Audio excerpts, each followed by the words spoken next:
mainly like the two types of people that I would come across on Facebook and people that reach out to me and all that is guys that have the ideas. Actually, it'd be three people: guys who have ideas for business, guys who have business that's kind of struggling a little bit, and then guys that have business that's doing well and they want to go on to the next level, right? And I had this conversation yesterday with two separate people who are both on my program, right?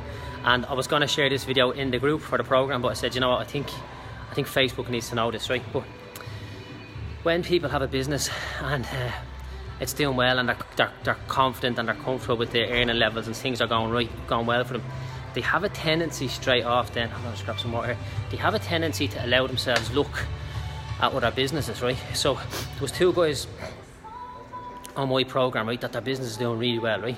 And when their business is doing really well, you'd have a tendency not to hear from them because they're off completing projects or whatever else, right? Which is all good, right? So one guy I was chatting to there yesterday, he has a very good business, construction-based business, very good, doing well, and that's his A game. And he wanted to get into property, which is his B game.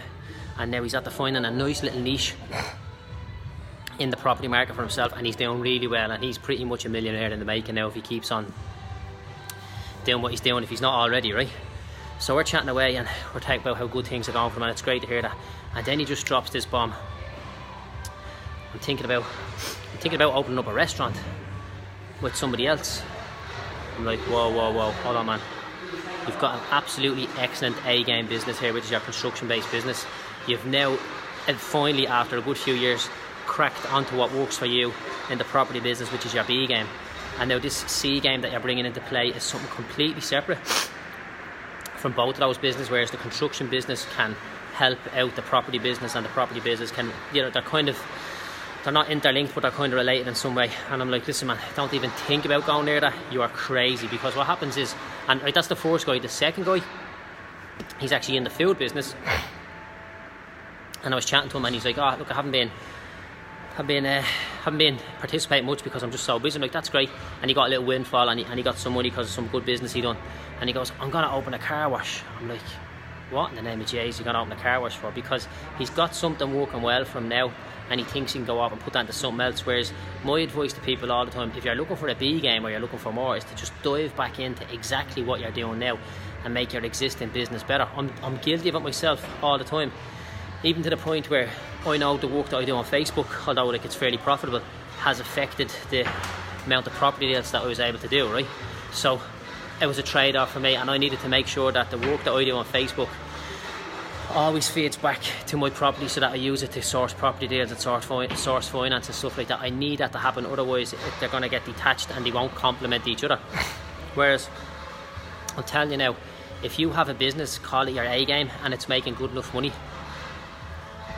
the worst thing you can do right now is to take on a B game. So if your business is turning over, sorry man, my ear's popping there.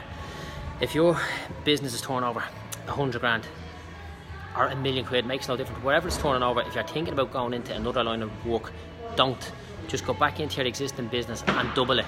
I'm telling you now, you're better off sticking to what you know. Think of all the mistakes that you've made in your business to get you to the point where you're at now. And honestly, if you have a business that's profitable, right, like you're maybe 1 in 10, 1 in 20, 1 in 50 businesses that have started off like you and have got to that point. So don't think that you can go into the other business and it'll all be easy again. Because even if you're making, let's say you're making 10 grand a month on your A game business, and then this B game business, you think you can make 10 grand a month there. If you have to apply yourself to the B game business to bring it up to 10 grand, it will be easier to bring your A game from 10 to 20 than it will be to bring the B game from 0 to 10. And when you go and bring the B game from 0 to 10, it's going to have a detrimental impact on the A game. It will drop. Trust me, anytime that I've got involved in different ventures, and you know, the stuff when I was on Dragon's Den, my existing business went down dramatically because I gave all my attention to that. Anytime I started something new, it always affected the old business. And to be honest, I was very lucky that that business carried me through it, and I was just classing that it's a tough market, it's a tough business. It wasn't my fault that things were going wrong, when in reality was I wasn't steering the ship properly. I didn't have the foot to the floor, and that's why things were going wrong, you know. So if you have a profitable business, take my word for it, do not consider doing anything as a B game. Do not consider doing another business as a B game. The only thing you should consider, in my opinion, as a B game, and that's only if you have a big lump of cash, is to go off and team up and buy a property, right? But don't go and try and learn all the mistakes yourself. Go and team up with somebody who has property as their A game, that you can put a little bit of money in, you can make a little bit of return, and you can learn from it. And then eventually, when you get to the point where your business is where you want it to be, then you can go in and you can go into the property full time, which is what I've done. So I left my building business into the property full time, got a little bit distracted from the property by the Facebook stuff, but then I've managed to intertwine the Facebook stuff with my property, so that's kind of working there quite well. And the guy that I referred to there a minute ago, if he has his property game going all right, he needs to just stay there. Actually, he has his building game going right, he needs to stay there, stack that cash, do as many deals as possible till he gets to the point where his income from his property far outweighs the income from the business, in which case then he can leave the business and then concentrate on 2x and 3x and 4x and his income in the property, where his time is free then, you know. But just, guys, every single person that I meet that has a profitable business and is doing quite well, they always come to me and they're like, I'm thinking of doing this. And my thing all the time is like, just go and put it back in. Just put your effort, time, energy back into the business. Really what's happening is they're getting a little bit bored. They don't appreciate, they're not giving themselves the pat on the back for how much of a good operator they actually are themselves to get the business to that point. And they're saying, they're not recognising that what they've done, they're in the minority to get their business to, you know, whatever, £1 million, 500 grand, based on their current way of operating. And they need to respect themselves for that and say, okay, well, I've got it from 0 to 500. Most people can't get it above 50. I'm going to stay here and get it from 500 to $1 million, you know. So guys, just take that on board. Trust me, everything that you need to get to where you want to be, I guarantee you have it in your life right now, or it's only just one step away, you know. And what I say is, picture the clock. There's a clock on the back. Where's the clock there? The clock over there somewhere, right? You know what a clock looks like. Why can't I see here?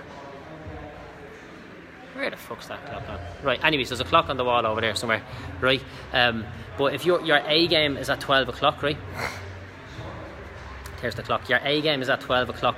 Your B game should be at either 11 o'clock or 1 o'clock, right? It shouldn't be at 6 o'clock. They should be very complementary. That means then it's the same skill set needed to do A game business as B game business, and chances are it's the same staff, same structure, right? Whereas if you go from being a builder to a restaurant, what happens if the chef rings in sick? You can't go down and start peeling spuds, can you? Well, you can, but you're not going to last very long. Whereas if you're a builder and you're a landlord and something goes missing, and you migrate from a builder to a property investor / landlord, and a builder lets you down, you can dive back into that, you know. So listen, guys, I'll leave it with you. Take that on board. I promise you, most people are making that mistake because it's the most common mistake that I see people making that are successful. You know, okay, so take it easy. Talk to you soon. Stay cool.